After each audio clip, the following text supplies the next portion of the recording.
estar no en el atrio ni en el lugar santo, sino entrar hasta el lugar donde está tu Shekinah gloria, Señor, que es el lugar santísimo, Padre Celestial, donde, oh Dios, ocurre lo sobrenatural, Señor, porque es la luz de Dios aquella que ilumina, Señor, y queremos que esa misma luz pueda iluminar nuestras vidas, Señor. Padre, oh Dios, que esa Shekinah gloria, Señor, pueda estar en nuestros corazones, Señor, no en el atrio de nuestro cuerpo, no en el lugar santo de nuestro espíritu, sino en el lugar santísimo de nuestro corazón, Señor. Padre, te ruego que en esta noche, Señor, tú nos des el maná espiritual, Señor, aquel que nunca envejece, Señor. Padre, lo cual es tu palabra, Señor, y que nos alimentemos, Señor Dios, de ese maná, porque como escrito está, no solo de pan vivirá el hombre, sino de toda palabra que sale de la boca de Jehová vivirá el hombre. Padre, ayúdame en esta tarde, Señor, a poder traer tu palabra y que sea de bendición para tu pueblo, así como para mí mismo, en el nombre del Señor Jesucristo. Amén. Dios bendiga a cada uno de ustedes en esta noche. Bienvenidos en el nombre del Señor. Vamos a tomar las escrituras en el Evangelio según San Mateo. Vamos a ver del verso 36 al 39. San Mateo 26, 36 al 39. Dice la palabra del Señor: Entonces llegó Jesús con ellos a la aldea que se llama Getsemaní, y dice a sus discípulos: Sentaos aquí hasta que vaya allí y ore. Y tomando a Pedro y a los dos hijos de Zebedeo, comenzó a entristecerse y a angustiarse en gran manera. Entonces Jesús les dice: Mi alma está muy triste hasta la muerte, quedaos aquí y velad conmigo. Y yéndose un poco más adelante, se postró sobre su rostro, orando y diciendo: Padre mío, si es posible, pasa de mí este vaso, empero no sea como yo quiero, sino como tú. Amén. Tome su asiento. En esta noche quiero hablar sobre un tema que le he titulado El campo de batalla más grande del mundo. Y bueno, al hablar del campo de batalla más grande del mundo, ¿dónde se ubica ese campo de batalla? Mire, hablando de las batallas, de las guerras seculares que hay en el mundo, hay lugares que han definido una victoria o una derrota. Por ejemplo, para Napoleón, aquel gran conquistador, Waterloo fue su lugar de derrota. En la Segunda Guerra Mundial, para los aliados que se unieron para detener aquella guerra y aquel genocidio, curiosamente la palabra genocidio fue la primera vez que fue empleada. Esa palabra no existía. Esa palabra fue empleada por primera vez cuando se refiere a los judíos. Ahora, y la batalla de que comenzó ahí en junio de 1944 en Normandía, fue la que inclinó la balanza a favor de los aliados. Entonces, así como esas, ha habido batallas en el mundo que han definido muchas cosas, tanto nacionales como mundiales. Pero en esta noche yo quiero hablar sobre la más grande batalla, la batalla más grande del mundo. Ahora, ¿dónde se ubica el campo de batalla más grande del mundo? Ahora, ¿dónde se ubica este campo de batalla? El profeta lo explica.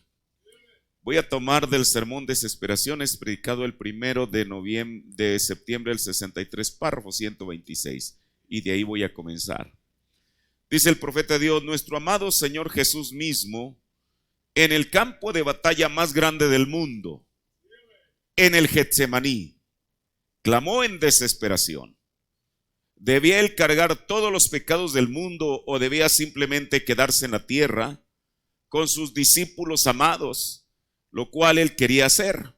O sea, ¿qué es lo que Jesús quería hacer? Quedarse en la tierra con sus discípulos amados. Pero observen su humildad cuando él se humilló. No se haga mi voluntad sino la tuya. Se humilló ante la palabra, a la palabra prometida del cielo. Entonces, para Jesús, el Getsemaní fue el campo de batalla más grande del mundo. Eso es lo que el profeta nos acaba de decir. Yo estaba leyendo esta parte de la Biblia y yo les digo a ustedes que yo tengo una Biblia Branham, porque aquí en Mateo 26:37, que es donde habla de esta cosa, yo de este evento en la parte de arriba le puse el campo de batalla más grande del mundo. Yo sabía desde luego que se lo había escuchado al profeta. El problema es que no me acordaba dónde. Y bueno, recientemente escuchamos aquí en la iglesia precisamente este sermón de desesperaciones. Entonces comencé a buscar para ver dónde el profeta se refería a esto y encontré esta parte. Ahora, Getsemaní. La palabra Getsemaní significa molino de aceite. Hablando de lugar, Getsemaní es un sitio que está en el monte de los Olivos, donde había un huerto y un jardín, a donde Jesús se retiraba a orar. Según lo que dice Lucas, no fue solo una vez, porque a veces uno piensa Jesús en el Getsemaní y siempre lo ubica en la escritura de Mateo 26. Sin embargo, Lucas dice que no fue solo una vez que Jesús fue a ese lugar, ya que menciona que Jesús solía ir allí. Eso lo dice en Lucas 22:39. Entonces quiere decir que para Jesús ir al Getsemaní era un lugar al cual iba con frecuencia. La Biblia no nos dice exactamente a qué iba, con excepción de esto que acabamos de leer. Ahora, pero sin duda alguna, que era un lugar a donde Jesús iba cuando deseaba quizá estar a solas, apartado del ajetreo de Jerusalén. Quizá fue en este sitio donde Jesús vio muchas de las visiones que acompañaron a su ministerio. Recuerde, Getsemaní significa molino de aceite. En el siglo XX, un profeta de Dios fue a un sitio llamado Green's Mill, que traducido a lo español es el molino de los Green. Jesús iba al molino de aceite, William Branham iba al molino de los Green. Y fue allí, en el Green's Mill, fue el sitio donde Dios le reveló a su profeta muchas escrituras, pero también fue ahí donde él vio muchas visiones. Usted se acuerda cuando él no podía entender por qué en aquella reunión pentecostal un hombre hablaba en lenguas y otro interpretaba, y él podía reconocer que las lenguas eran de Dios, que la interpretación era de Dios, pero que uno vivía como un hijo de Dios y el otro era un hipócrita. Ahora, el profeta de Dios dice que fue allí donde él vio la visión que todos sabemos de aquel sembrador que iba sembrando, un sembrador de blanco, y entonces después de que el sembrador vestido de blanco se perdió en la curvatura de la tierra, vino detrás de él otro sembrador vestido de negro. Pero también fue allí cuando él no podía entender las escrituras a qué o no podía entender esta situación, que el Señor dice que él estaba sentado a horcajadas en una rama y tenía su Biblia orando, pensando que el Señor le hablara. Y entonces la Biblia se abre, aparentemente fue el viento, y se la abre en Hebreos 6. Y entonces dice que la volvió a poner en su lugar y el viento vuelve y se la vuelve a abrir en la misma escritura. Entonces él entendió lo que dijo Jesús, que la misma agua que cae sobre el trigo y el trigo se regocija, es la misma lluvia que cae sobre la cizaña y la cizaña también se regocija. Ahora, también fue en el Green's Mill, en el molino de los Green, donde en esa área el Señor o el ángel del Señor se le presentó visiblemente para comisionarlo, primeramente para confortarlo, porque él estaba en una situación de angustia. Usted sabe cuando él llegó aquel día por la tarde a su casa y entonces afuera había un árbol, de ahí comenzó un torbellino que lo tiró en el suelo y entonces él llegó a un punto en que dijo: esto se acabó. Le dijo, querida, a su esposa, voy a ir a ese lugar que él ya había conocido desde que era niño. Dijo, yo quiero saber por qué me suceden estas cosas. Cuando el Señor o el ángel del Señor le aparece, antes de decirle, antes de comisionarlo, le dijo: mira, la razón de tu vida peculiar es por esto. Eso trajo consuelo a su corazón. Pero entonces, cuando el ángel le habla o le da una comisión, él tuvo que descansar, apoyar esa comisión en las Escrituras. Y fue ahí donde él fue comisionado con un don de sanidad divina que sería conocido por todo el mundo. Pero regresemos a Getsemaní. Getsemaní, Mateo la llama una aldea. Getsemaní estaba localizado del otro lado del arroyo de Cedrón, según San Juan 18:1, y está al noroeste del Monte de los Olivos, a una distancia entre 800 y 1200 metros de las murallas de Jerusalén, y a unos 100 metros de la puerta o a unos 100 metros, mejor dicho, al oriente del puente sobre Cedrón. Ahora, este sitio tiene un lugar muy, muy importante dentro del programa de Dios.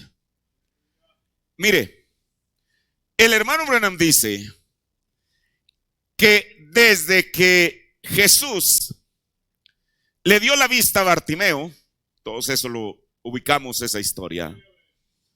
Cuando Jesús le dio la vista a Bartimeo, él fue allí cuando él supo lo que había de ocurrir en el Getsemaní. Se lo voy a leer en el sermón precisamente con este título: Bartimeo el ciego, predicado el 27 de enero del 57, párrafo 32. Y Jesús, en este tiempo en particular, se está refiriendo, esto lo habla inmediatamente de leer la escritura, donde la Biblia habla de la historia de que Jesús le devuelve o le da la vista a Bartimeo el ciego. Dice, y Jesús en este tiempo en particular, él sabía que dentro de unos días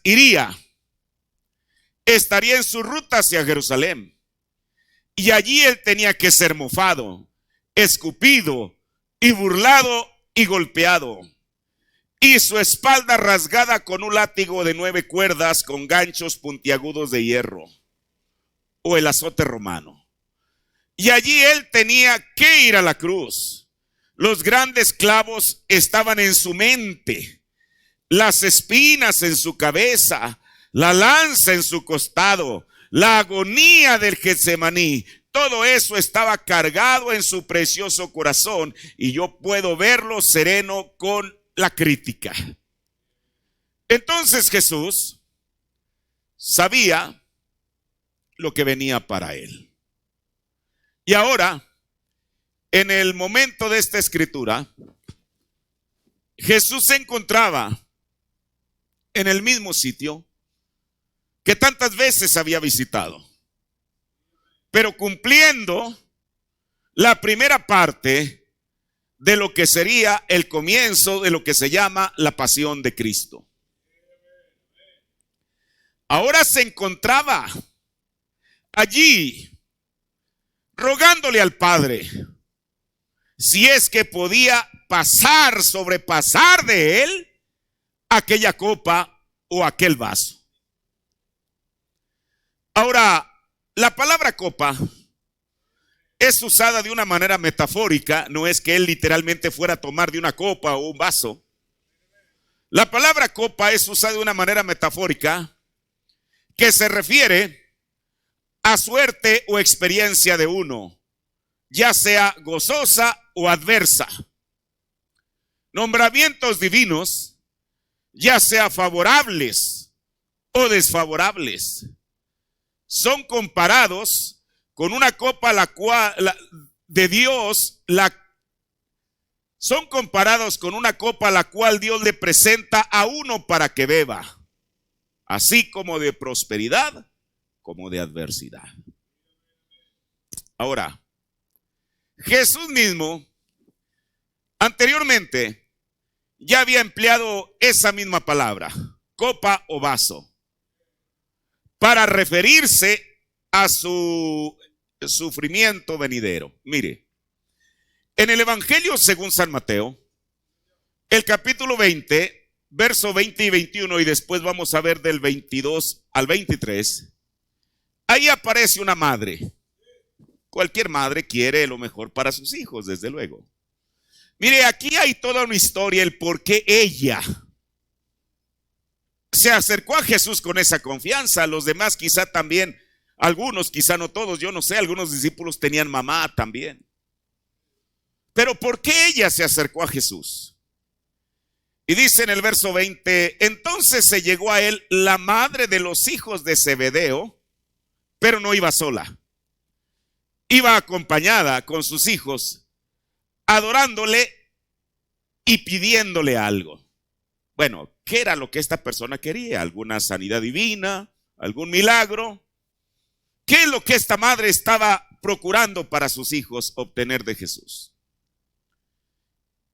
Y él le dijo, ¿qué quieres? Esto nos muestra que Jesús no sabía, porque él no podía ser el disimulado diciéndole qué quieres si él ya sabía, en caso de que él ya supiera lo que ella quería. Pero no. Él le dice, ¿sabe usted por qué? Porque yo creo que Dios le muestra a sus profetas solamente aquello importante que él quiere que ellos sepan. Usted dice, ¿eso se puede aplicar a Jesús? Sí, porque el profeta muchas veces aplicó la escritura de San Juan 5:19, que el Hijo no hace nada de sí mismo, sino aquello que hace el Padre hacer, él hace juntamente con el Padre. El profeta aplicó eso a ver visiones. Entonces Jesús le pregunta, ¿qué quieres? Y ella dijo, usted sabe qué madre no quiere una buena posición para sus hijos. Y ella le dijo, di que se sienten estos dos hijos míos, el uno a tu mano derecha, a tu diestra. ¿Qué dijo el profeta que es diestra? Poder, autoridad. El uno que se siente a tu mano derecha y el otro a tu izquierda. Escuche, pero no en las reuniones que Jesús tenía, no en la mesa donde él se sentaba con sus discípulos, ni siquiera en la última cena. Ella quería que sus dos hijos, uno a la derecha y otro a la izquierda, estuvieran en el reino de Jesús. Ahora, la Biblia dice en Mateo 4:21 que los hijos de Zebedeo eran Jacobo y Juan, quienes ahora estaban también con Jesús en el Getsemaní. Lo acabamos de leer. La Biblia dice que estaba Pedro y estaban, no los menciona por nombre, dice, estaban los hijos de Zebedeo. Ahora, pero ante eso, ante esa petición de esa madre, ¿cuál fue la respuesta de Jesús? Verso 22. Entonces Jesús respondiendo dijo, mujer, no tienes idea de lo que estás pidiendo. No sabes lo que pedís. Y luego Jesús le dice, ¿por qué? Podéis beber, ¿qué cosa? En la versión 60 dice la copa, en la versión antigua dice el vaso, porque son lo mismo. Hey, podéis beber. Escuche. No le está diciendo a la mujer, mujer, tú puedes beber esto. No, él se está refiriendo, o se dirige, mejor dicho, a Jacobo y a Juan. Y les dice, podéis beber el vaso que yo he de beber, y ser bautizados del bautismo que yo soy bautizado. ¿Sabe usted lo que dijo el profeta que era este bautismo? Era un bautismo de muerte.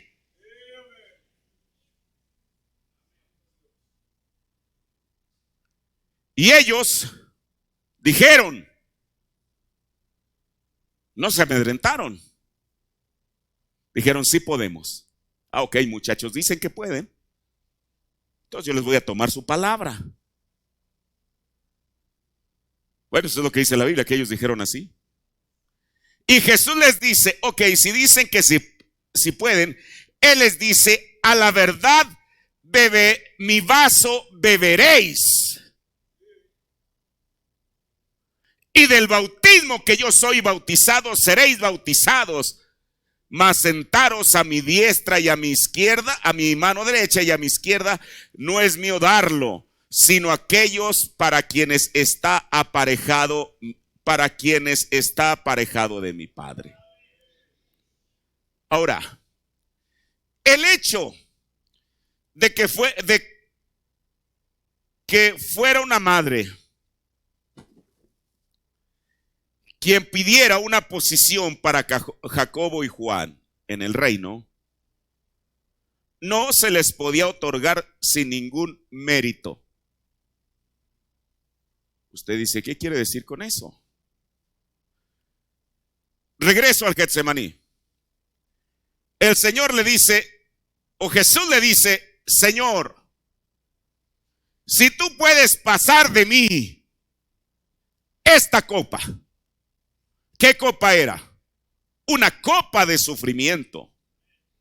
Si ellos dijeron, podemos, entonces, Jacobo y Juan, si ellos dijeron, podemos, Jesús les dijo, muy bien, si ustedes están diciendo que pueden, entonces van a tener su propia copa. O sea, no era cuestión de decir, ok, jóvenes, pues está bien, si quieren, ahí está. No hay mayor problema.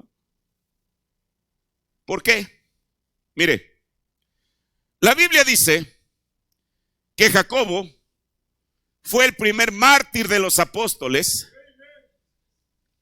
al ser ejecutado por Herodes en Hechos 12:2. Entonces, Jacobo había tomado la copa que Jesús le había dicho, ¿puedes tomarla? Dijo, sí. Y cuando vino realmente la hora de prueba, yo no veo a Jacobo renegando de su fe o del cristianismo. Él había asumido tomar de aquella copa y Jesús le dijo, la vas a tomar. Usted dice, bueno, pero Juan, él no murió como un mártir. Eso es verdad. Juan murió de muerte natural, pero en Apocalipsis 1:9, él se identifica a sí mismo como participante, no en los gozos celestiales, participante en la tribulación de Jesucristo. ¿Es verdad? Entonces, tanto Jacobo y Juan, cuando ellos dijeron, ¿podemos beber la copa? Jesús les dice, oh, está bien, si la pueden beber, la van a beber. Y la Biblia dice de qué manera ellos la bebieron. Ahora, regreso a Jesús.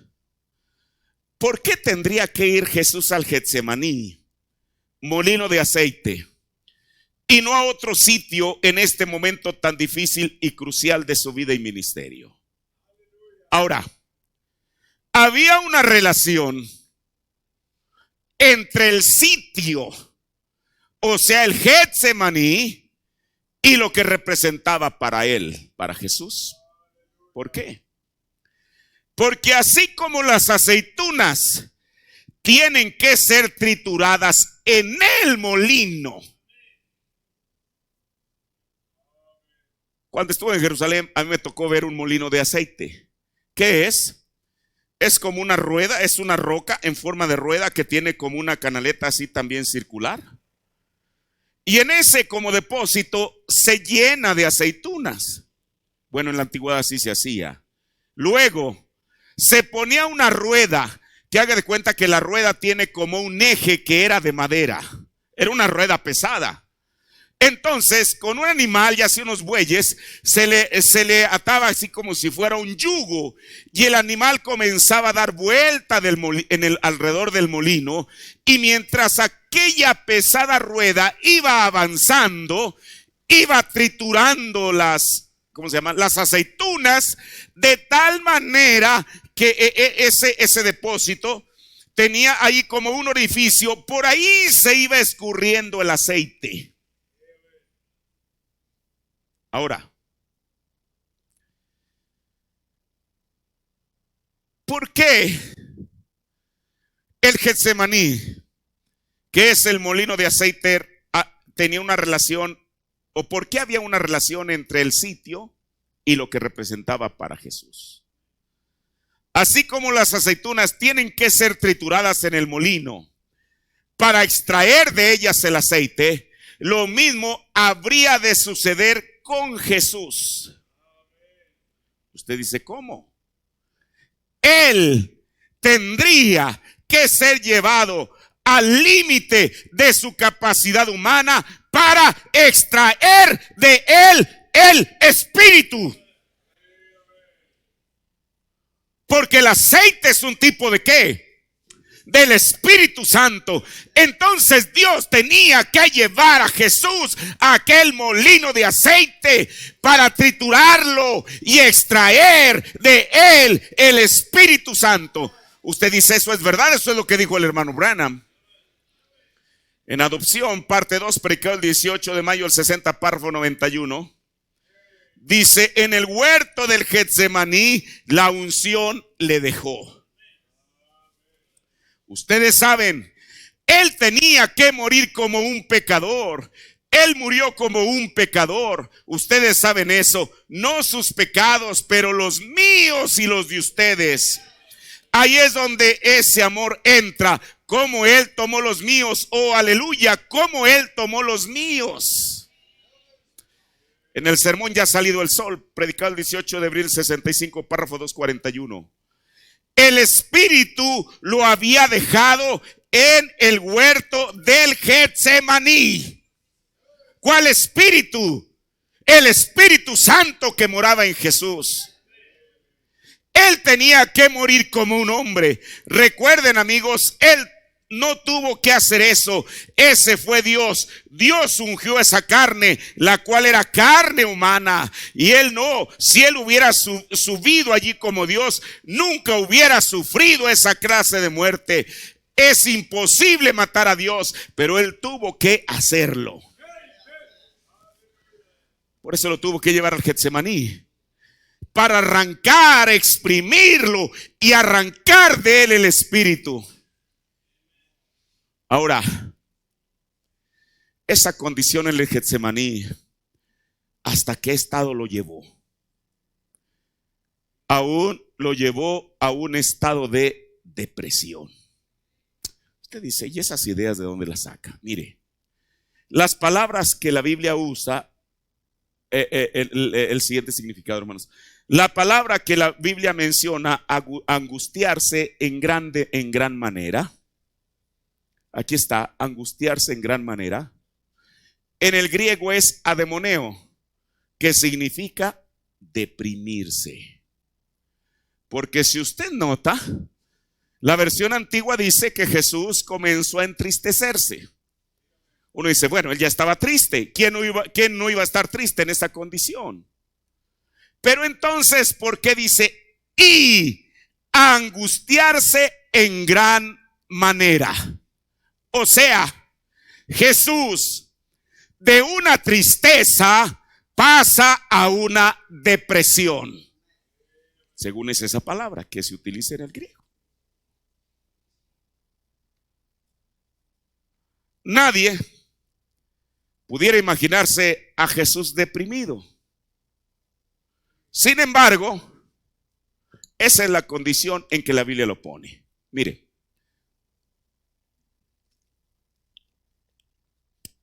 para poder entender un poco mejor esto, examinemos lo que le dice el profeta a una persona en la fila de oración.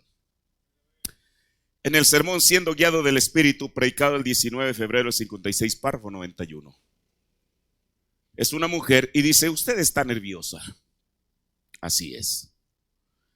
Y entonces una gran cosa que le molesta es la opresión demoníaca. Siempre se siente deprimida. Entonces, ¿qué es? ¿Por qué razón esta mujer se sentía deprimida? Por causa de una opresión demoníaca. Siempre se siente deprimida, como si el diablo la tuviera o algo así. Está teniendo una batalla espiritual, ¿verdad? ¿Es cierto eso? Mire, escuche. Y sobre todo, usted tiene eso por la tarde, después de la cena o algo así por la tarde. Los métodos del diablo no cambian. La Biblia dice que fue después de la cena, no antes, que Jesús fue al Getsemaní. ¿O no?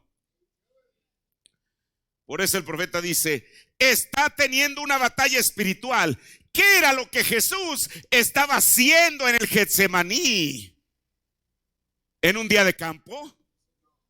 Estaba teniendo una batalla espiritual.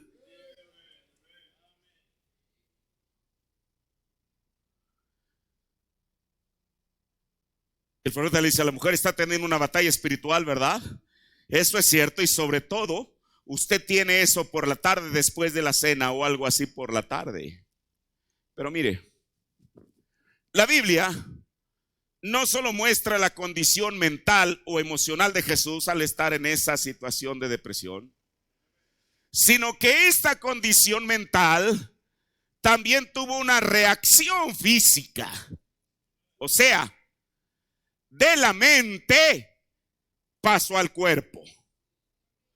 Y muchas de las enfermedades que hoy en día la gente padece comenzaron aquí. Por eso los psicólogos le llaman enfermedades psicosomáticas. ¿Qué es y qué es mente? Soma, el cuerpo, de la mente al cuerpo. Ahora, ¿cuál fue aquella reacción física en Jesús? Ahora vamos a ir al Evangelio de San Lucas, el capítulo 22, verso 41 al 44, que nos está hablando de esta misma historia, de esta misma etapa en el ministerio de Jesús. Lucas 21, 41 al 44. Y él, Jesús, se apartó de ellos como un tiro de piedra y puesto de rodillas oró.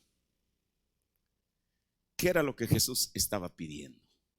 Diciendo: Padre, si quieres, pasa este vaso o esta copa de mí, que es exactamente lo que Mateo registra en la porción del Evangelio.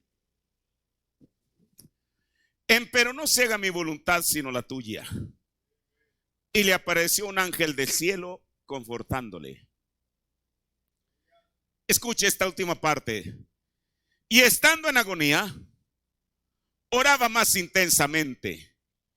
Y su sudor fue como grandes gotas de sangre que caían hasta la tierra.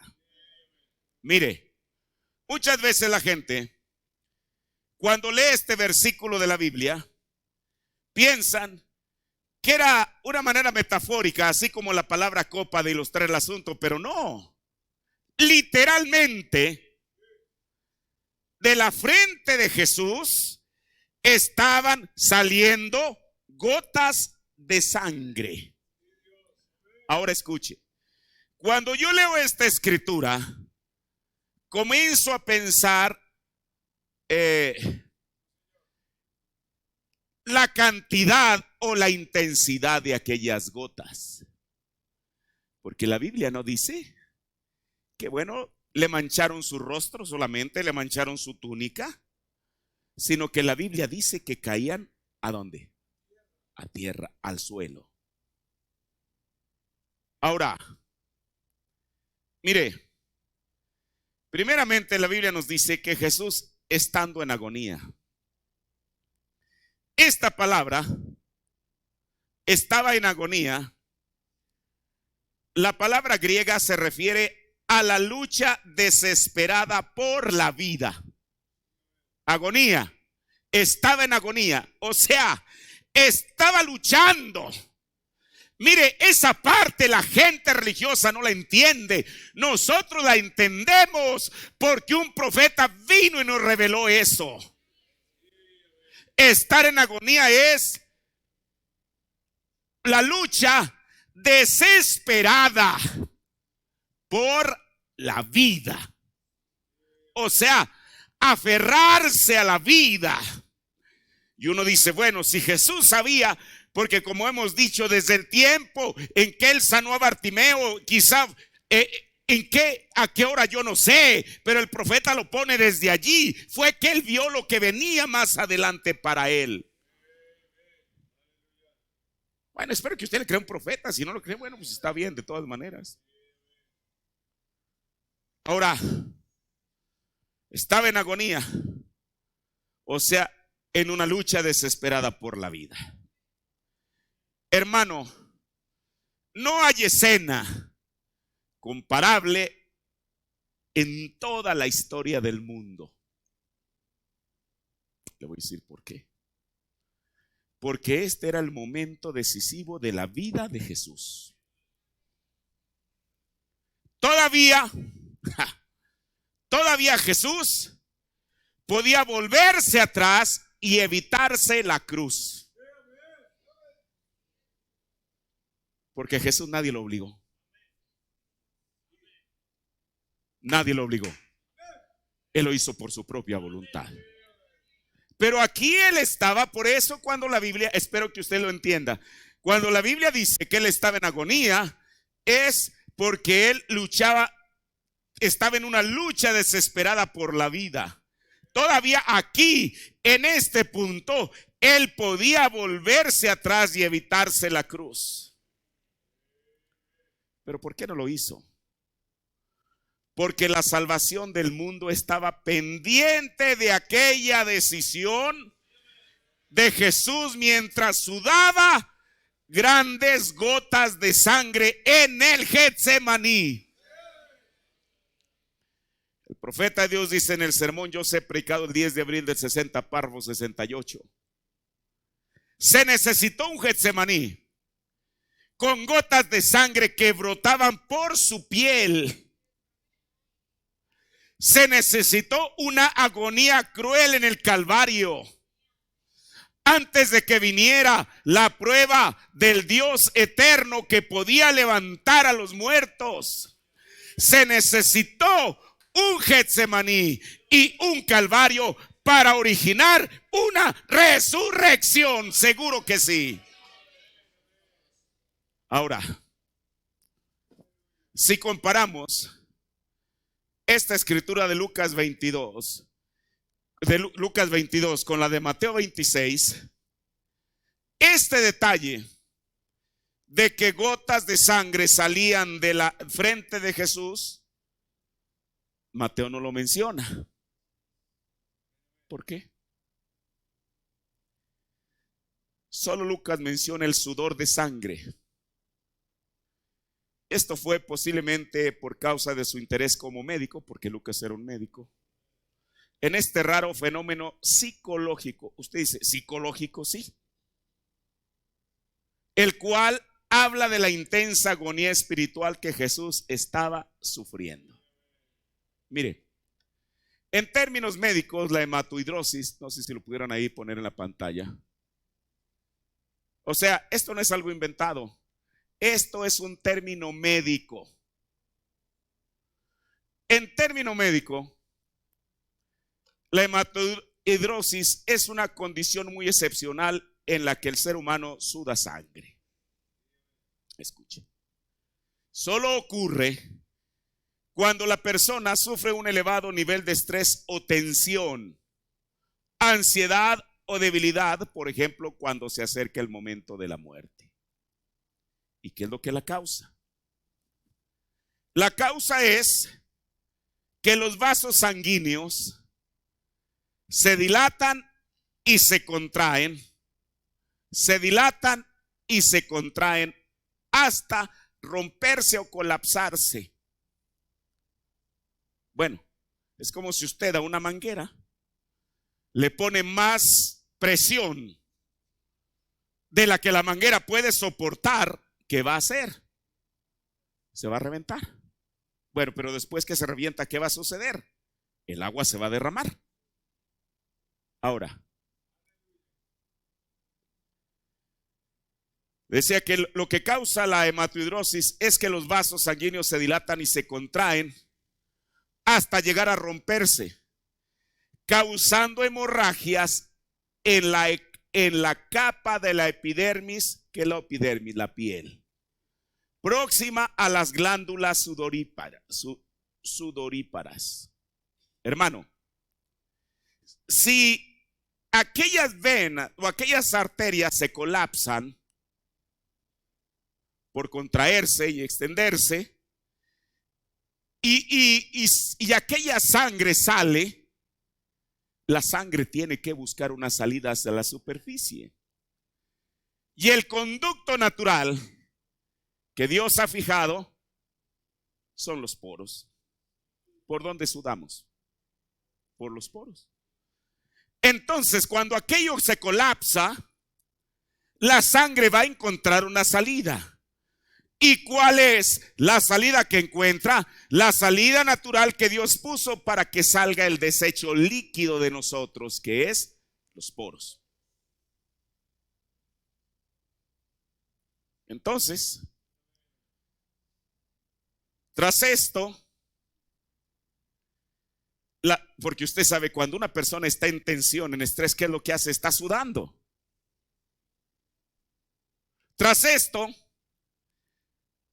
hay una mezcla: sangre, sudor, y sale por los poros de la piel.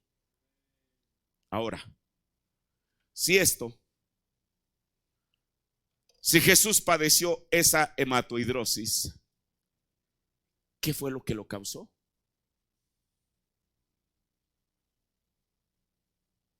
No solo por el hecho de que sabía que iba a morir, sino que hay una razón más poderosa. Y el profeta nos dice cuál es esa razón. En el sermón La Comunión, predicado el 18 de abril del 57, párrafo 30, dice: y Jesús estaba aquí confrontando la mayor prueba que él jamás había tenido. Mire, Jesús estaba confrontando la más grande prueba que él jamás había tenido. El Getsemaní se presentaba justo delante de él, donde tenía que venir aquella prueba una vez y toda suficiente. Y aquí hay un espacio en el audio, y luego dice el profeta: cuando las cargas del mundo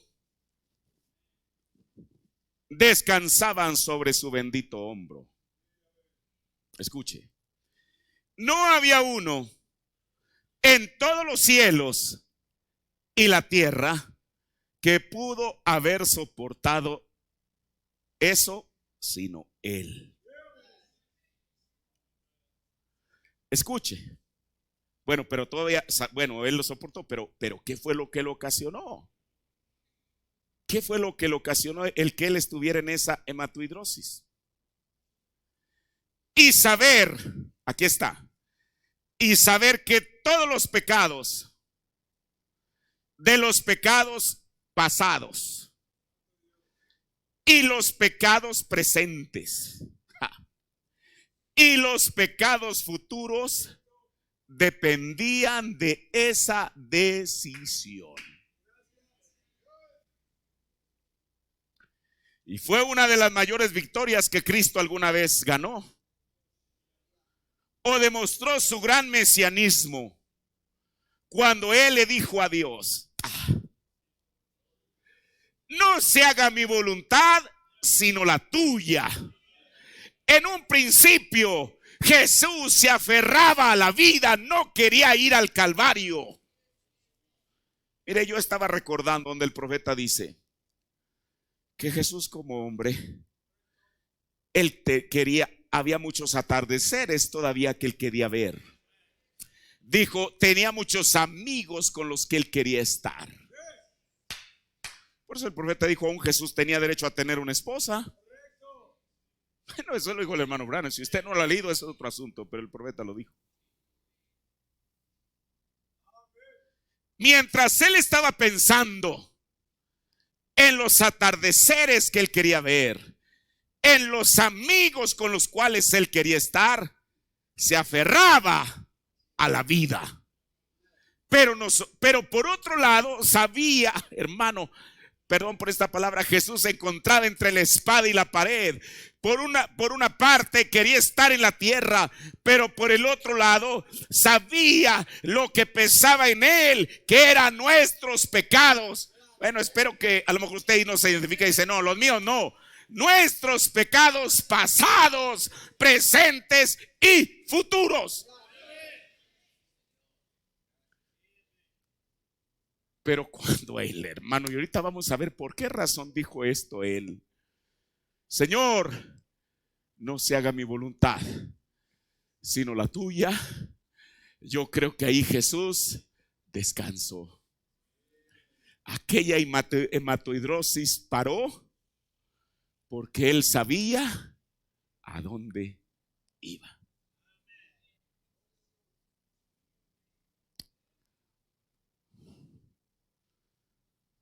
Dice, y saber que todos los pecados, de los pecados pasados y los pecados presentes y los pecados futuros dependían de esta decisión.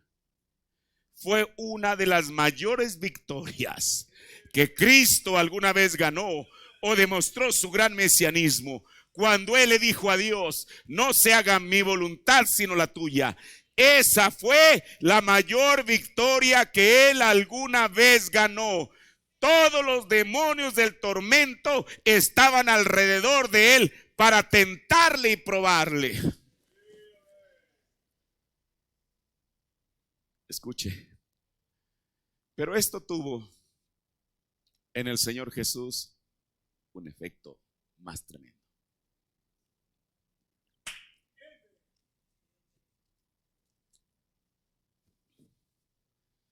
En el sermón La Comunión predicado el 18 de abril del 57, párrafo 48. Dice, pero en esa gran hora crucial, al grado que él sufrió, sabiendo todas las cosas, al grado que el agua y la sangre se separaron en su cuerpo. Grandes gotas de sudor como sangre caían de su frente. Escuche, aquí está algo tremendo que dice el profeta de Dios. Él murió más muerte en el Getsemaní que lo que él murió en la cruz. Hermano, y nosotros vemos la escena del Calvario y decimos, qué cruenta muerte tuvo él, qué muerte tan injusta, qué muerte tan terrible.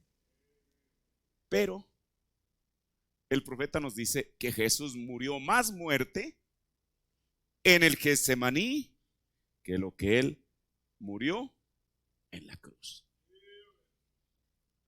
¿Por qué? Porque fue hasta aquí cuando se cumple la escritura de Isaías. Como cordero fue llevado al matadero. El Getsemaní no era el matadero. El matadero es cuando fue llevado del Getsemaní al Calvario. Aquí en el Getsemaní, él sí abrió su boca, Padre, si puedes pasar esta copa de mí. Pero Isaías había dicho que como cordero fue llevado al matadero y no abrió su boca. Voy a decirlo de esta manera, porque el peor sufrimiento de Jesús ya había pasado. Y no estoy tratando de minimizar el sufrimiento de Jesús en la cruz. Jesús sangró, escuche, Jesús sangró en la frente por una corona que le pusieron, y no se la pusieron con delicadeza, que no le vaya a lastimar.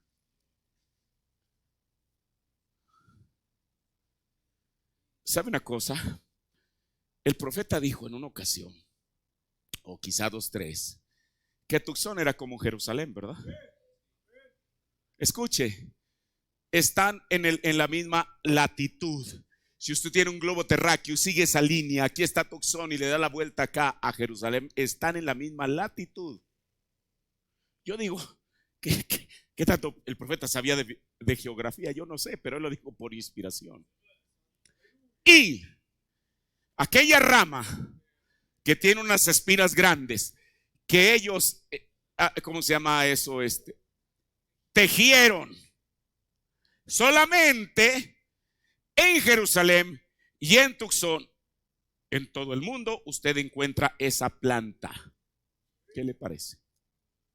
Ellos entretejieron esa corona y se la pusieron. Mire, tiene unas espinas gruesas de este tamaño, y no le voy a exagerar. Cuando ¿cómo se llama la palabra que me dijeron? Cuando la tejieron, la ponen sobre la cabeza de Jesús. Imagínese usted mientras aquellas espinas van penetrando. Claro que no llegaron hasta el cráneo.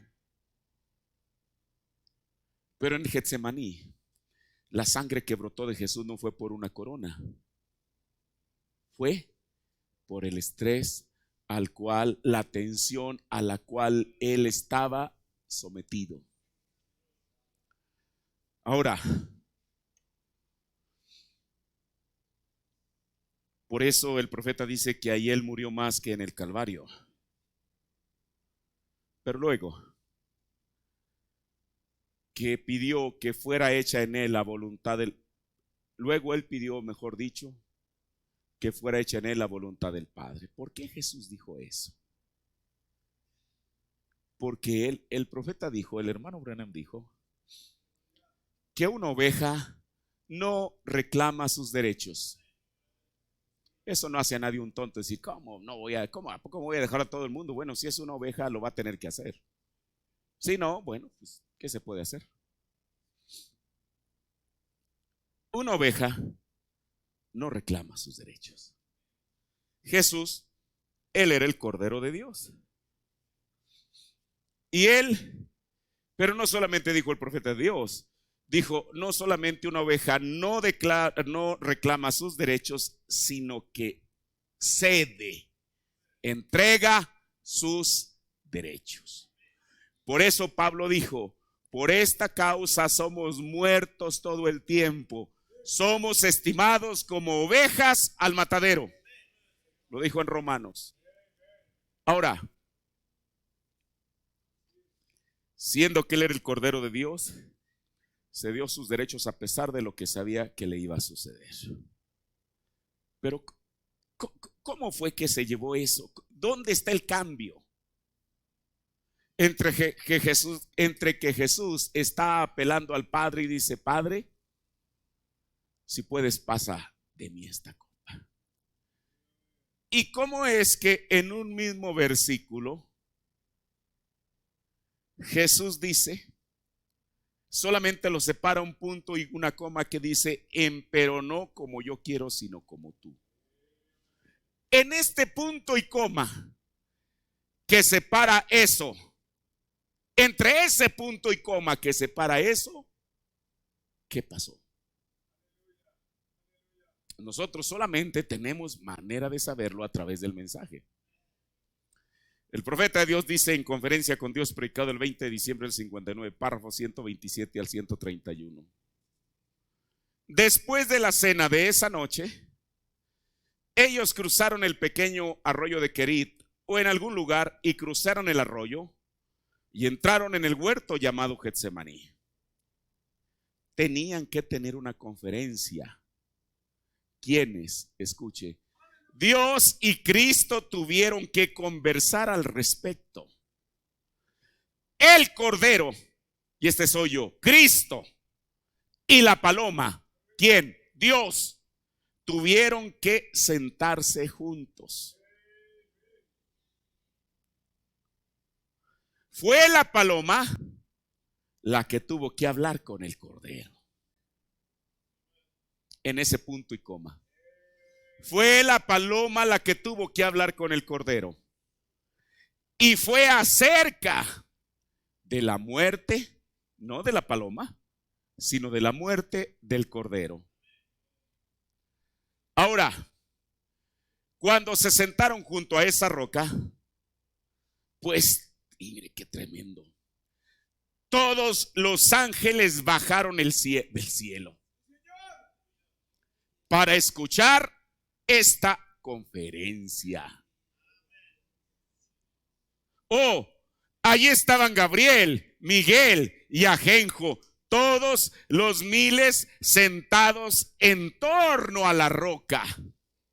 Ahora, hermano, si el Cordero se hubiera negado a ir al Calvario, a los ángeles no les hubiera afectado, porque ellos nunca estuvieron perdidos.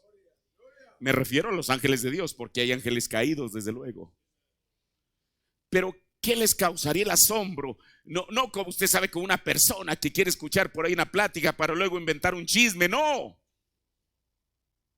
Los ángeles, porque ellos sabían que en el cielo hubo una rebelión y a los que se rebelaron en contra de Dios, Él nunca les dio una oportunidad.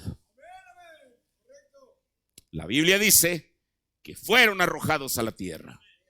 Pero aquí eran no ángeles, era la raza humana la que dependía de aquella decisión. Por eso creo yo que era el interés de aquellos ángeles que se va a decidir en esa conferencia.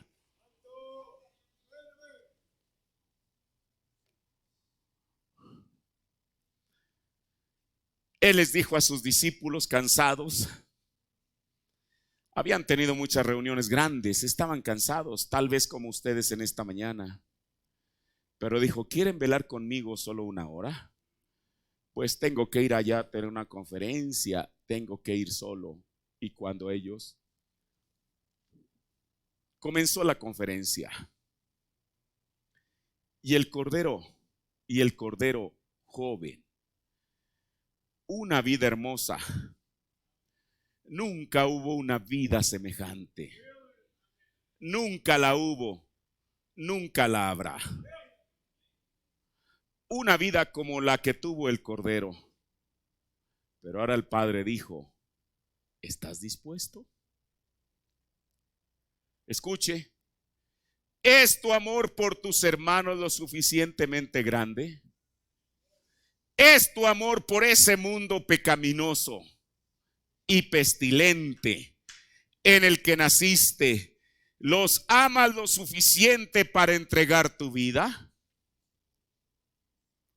¿Los amas lo suficiente para tomar su lugar, para llevar sus pecados incluso hasta la muerte más cruel y difícil?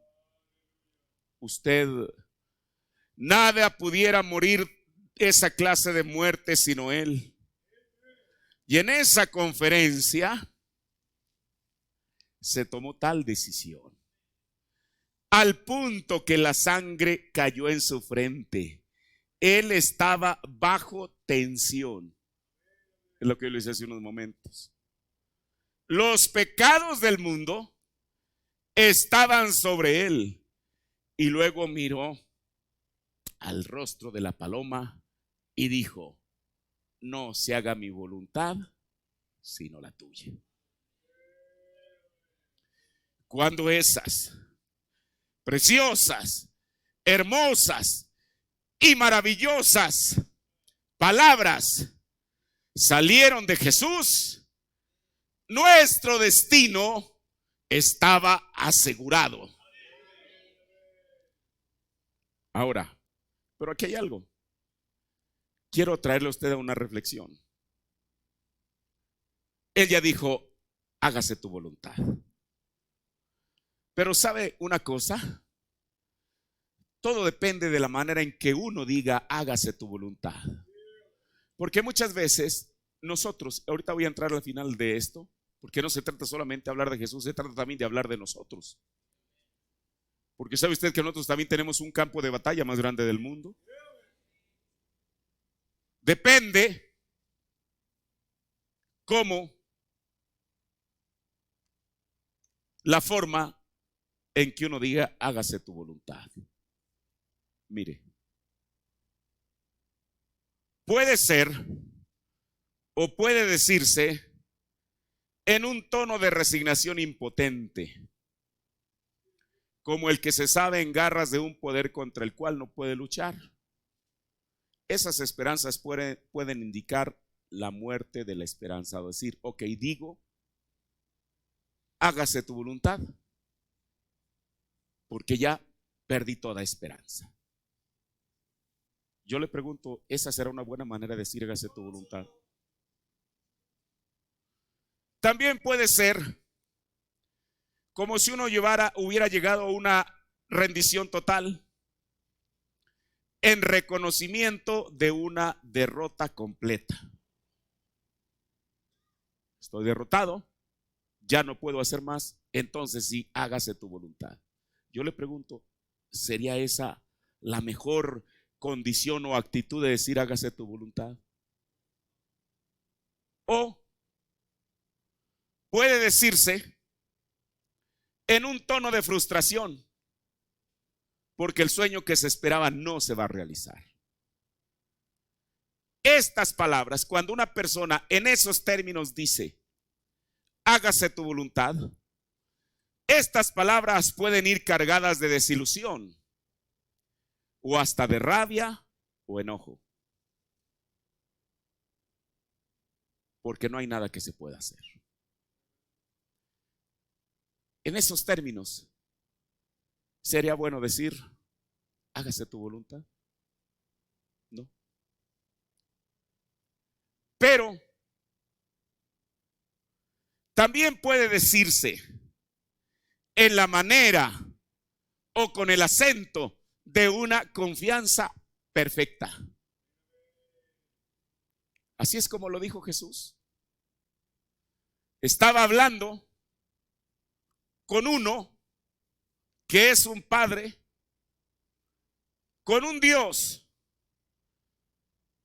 cuyos brazos perfectos le sostendrían y le rodearían aún en la cruz.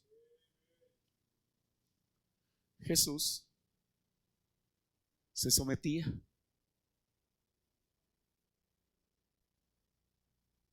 Pero se estaba sometiendo a un amor que nunca lo dejaría. Lo más difícil, mire, aquí hay algo importante. Lo más difícil de la vida es aceptar lo que no podemos entender. Y siempre le pedimos a Dios una explicación, un porqué. Pero hasta eso lo podemos hacer, o sea, aceptar lo que no podemos entender si hemos recibido a Cristo en la seguridad de ese amor inmenso que es el amor de Dios. Hágase tu voluntad. Esos fueron los términos en los que Jesús lo dijo. No en una condición de derrota o de frustración o esas tres que hemos visto antes, sino con esa confianza en Dios. Señor, no puedo entender, Pero con ese corazón digo, Señor, no un corazón lleno de rabia, de frustración, pero un corazón lleno de amor. Señor, hágase tu voluntad. Yo creo que eso era lo que estaba en el corazón de Jesús cuando él expresó esas palabras. Ahora, ¿por qué se dio Jesús a Dios su voluntad?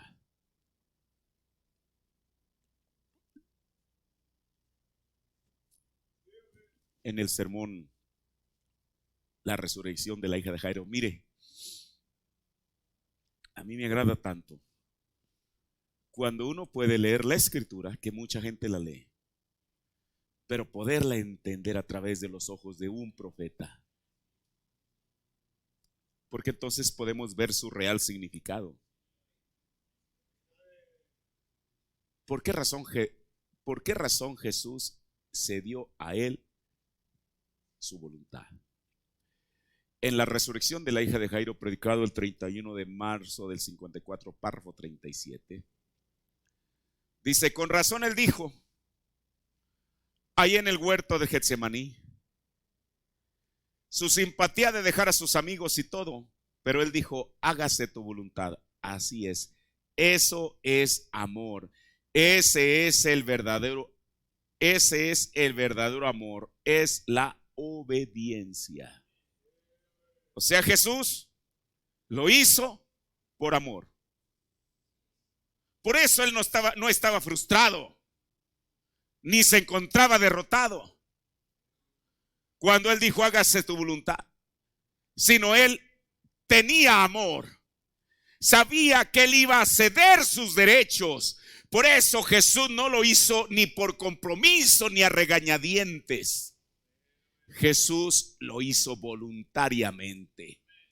Él en el Getsemaní, cuando dijo, Señor, después de todo lo que hemos estudiado en esta noche, de la condición en la cual él estaba y por lo que pasó, cuando él dijo, Señor, hágase tu voluntad, lo dijo con el amor de Dios fluyendo de su corazón.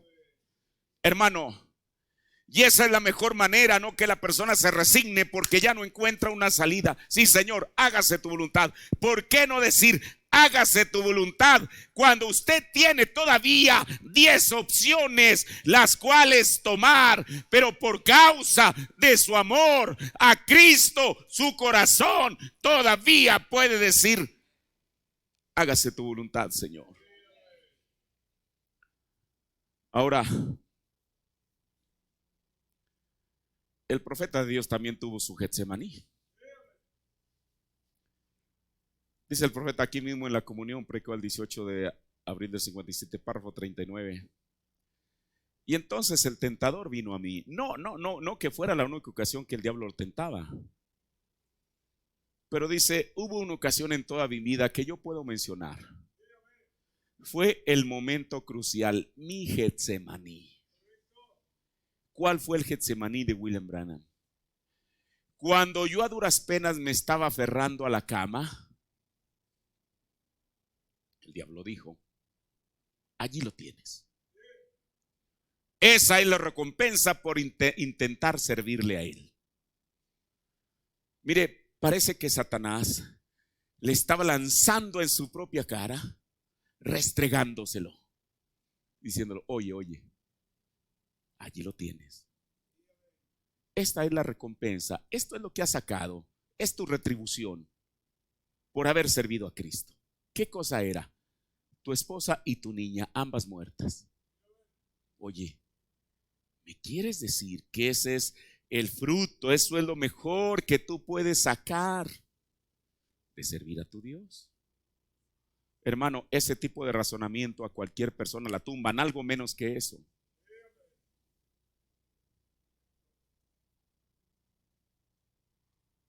Esa es la recompensa por intentar servirle a él. ¿Me quieres decir que él se lleva a esa joven madre de 22 años de edad y la pone allá como un cadáver en la morgue? Y se llevará a la preciosa nena, tu propia carne y sangre, y te arroja tu oración en tu cara. Porque el profeta dice que cuando él oró por esta situación, dijo, él vio como un telón negro que estaba cayendo después de una función. El profeta entendía eso, dijo, yo sabía que él había rechazado mi oración. Y luego, dice el profeta que Satanás dijo, y te arroja tu oración en tu cara, y luego quieres decir que le servirás. Con todo y eso, todavía le vas a servir. Es como cuando la esposa le dijo a Job, hey Job, todavía mantiene su integridad, tu simplicidad. Satanás le pudo haber dicho, hey, maldice al Dios que reclama servir y muérete. Pero el profeta dice que él estaba ahí en el filo. Solamente se requería que él diera un pequeño paso hacia el frente y cae al vacío. Así dice, él que estaba en el filo. On the edge, dice. Pero dijo, hubo algo que ya se había aferrado de mí. Hermano, por eso es que usted no espere a que le venga la prueba para que entonces sí, Señor, no, ahorita es cuando debemos de aferrarnos a Él, porque cuando venga la prueba no va a haber nada de qué sujetarnos. Él ya tenía algo de lo cual aferrarse. Y entonces, como una revelación bajada del cielo, el Señor le recuerda aquellas palabras memoriales de Job. Jehová Dios dio, Jehová Dios quitó, bendito sea el nombre de Jehová. Cuando él dijo eso, así como cuando Jesús dijo, sea hecha tu voluntad, el asunto estaba arreglado. Cuando William Branham dijo eso, el asunto de él estaba finiquitado.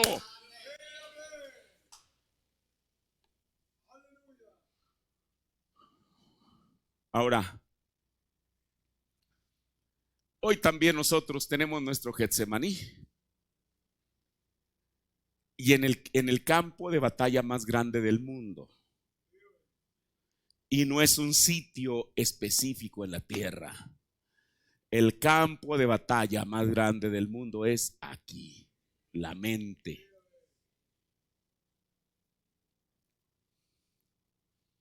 Y aquí es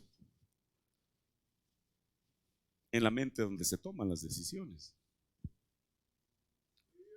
Una persona que no sirve a Cristo fue porque en algún tramo del camino pensó y dijo, no lo voy a servir más.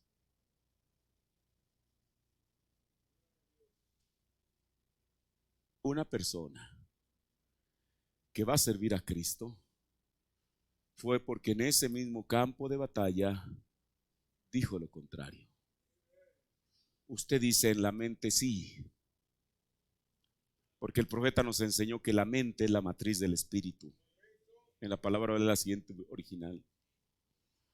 Una persona en su mente puede hacer una mala decisión y de su matriz se comienza a gestar en su corazón como un bebé. Por eso, eso fue de lo que habló Santiago en Santiago 1, 13, 14, 15. Bienaventurado el varón y la mujer que resiste de la tentación. Y él habla que el pecado siendo engendrado, así lo dice, ¿verdad? Dice que da, o siendo concebido, da a luz muerte. Así dice la Biblia. Ahora, pero es en ese campo de batalla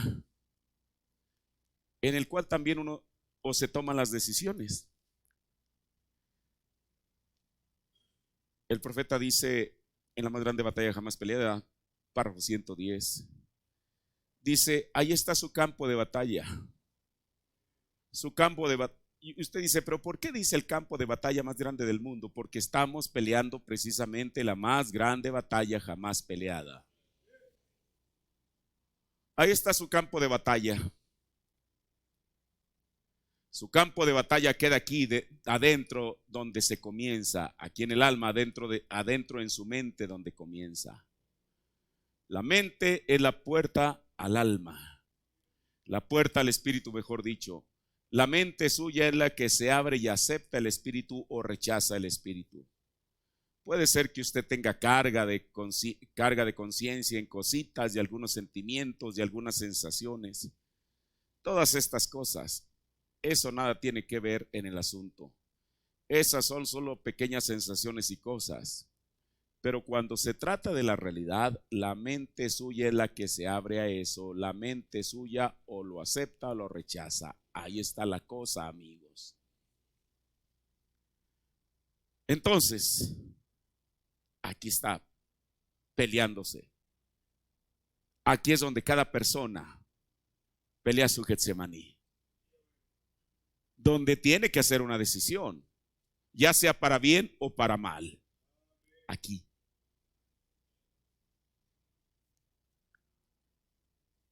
Por eso dice el profeta en el sermón conferencia mejor dicho, predicó el 25 de noviembre del 60, párrafo 45. Una conferencia se está llevando a cabo ahorita. Ya vimos que una conferencia fue hecha ahí en el Getsemaní. Pero una conferencia se está llevando a cabo ahorita. Él la está llevando a cabo con ustedes. Así como la paloma tuvo que llevar a cabo una conferencia con el Cordero, esa misma paloma está llevando a cabo una conferencia con nosotros en esta noche y en este momento.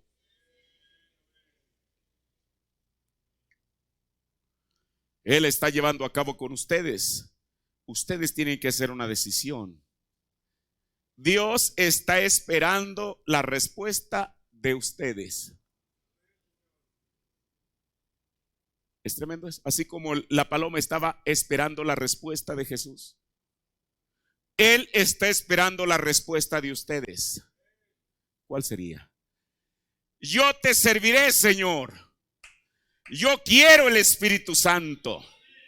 Esa puede ser una respuesta. O dice el profeta, yo no lo quiero, no lo recibiré, lo rechazaré. ¿Cuál es la respuesta que usted le va a dar a Él? En ese Getsemaní, en ese campo de batalla más grande del mundo. O dice el profeta, yo creo que tú me sanaste, Señor. Dios está esperando oír cuál es su decisión. Ustedes son los que la tienen que hacer. Él hizo la de Él. Él ha probado que ya hizo la de Él. Ahora ustedes tienen que hacer la suya. Yo tengo que hacer la mía, dice el profeta. Esta iglesia tiene que hacer la de ella. Hermano, escuche las palabras que el Espíritu Santo está diciendo en esta noche. Estas no son las palabras de Francisco Holguín, son las palabras de un profeta. Esta iglesia tiene que hacer la de ella. Todos nosotros tenemos que hacer nuestras decisiones. ¿Qué harán ustedes al respecto? Y luego dice el profeta, el Getsemaní. Por eso en el campo de batalla más grande del mundo, tenemos que luchar hasta lograr decir lo que Jesús nos dijo que deberíamos de orar en el Padre Nuestro. En Mateo 6:10. Venga tu reino, sea hecha tu voluntad, como en el cielo, así también en la tierra. Pero no solo en el cielo y en la tierra, principalmente en nosotros. Aun cuando la voluntad de Él sea contraria a la nuestra. Si realmente el Cordero de Dios, si realmente somos el Cordero, si realmente la paloma del Espíritu Santo está en nosotros, cederemos nuestros derechos. Y no le decían, y no en cualquiera de las tres circunstancias que ya vimos, pero con un corazón lleno de amor, no de frustración. Señor, levanto mis manos y digo, hágase tu voluntad en mí. No es fácil, pero uno tiene que llegar a esa condición. Por eso, para Jesús hubo un campo de batalla más grande del mundo. Y para nosotros también hay un campo de batalla más grande del mundo. ¿Cuál será el desenlace de nuestra decisión? Eso solamente usted lo puede decidir con Dios mismo. Póngase de pie. Padre, gracias, Señor, por tu palabra, la cual sabemos y creemos, Dios, que es la verdad, Señor Jesús. Así como tú estuviste en el campo de batalla más grande del mundo e hiciste una decisión correcta, Padre, permite, Dios, que nosotros que estamos en el campo de batalla más grande del mundo podamos hacer una decisión para bien nuestro, Señor Jesús. Que podamos aceptar con alegría de corazón tu voluntad en nuestras vidas, Señor. Que podamos, oh Dios, decir con un corazón, oh Dios, Padre, lleno de amor delante de ti, Señor, sea hecha tu voluntad en mí. Padre, esas hermosas palabras fueron las que decidieron y definieron nuestro destino eterno, Señor. Padre, pero ahora en nosotros, esas palabras, así como aquellas palabras habladas por ti mismo, decidieron nuestro destino eterno. También las palabras habladas por nosotros mismos decidirán nuestro destino eterno. Padre, te ruego, Dios, que nosotros, Padre, por amor de tu nombre y por amor de nosotros mismos, Señor, podamos decir, Señor, hágase tu voluntad en mí. Padre, cuando lo hagamos de corazón, Señor, entonces, Dios, Padre Celestial, nuestro destino estará decidido, Señor. Aunque ciertamente sabemos que fuimos predestinados, y yo creo que tú nos predestinaste porque sabías por conocimiento previo que íbamos a decir, hágase tu voluntad en mí, Señor. Padre, bendice tu palabra en nuestros corazones. Bendice este pueblo, Señor. Que tu palabra nos ayude, Padre. Lo pido, Señor, como el más necesitado de tus hijos, en el nombre del Señor Jesucristo. Amén. Muy bien. Mire, ayer anuncié ahí a través del grupo que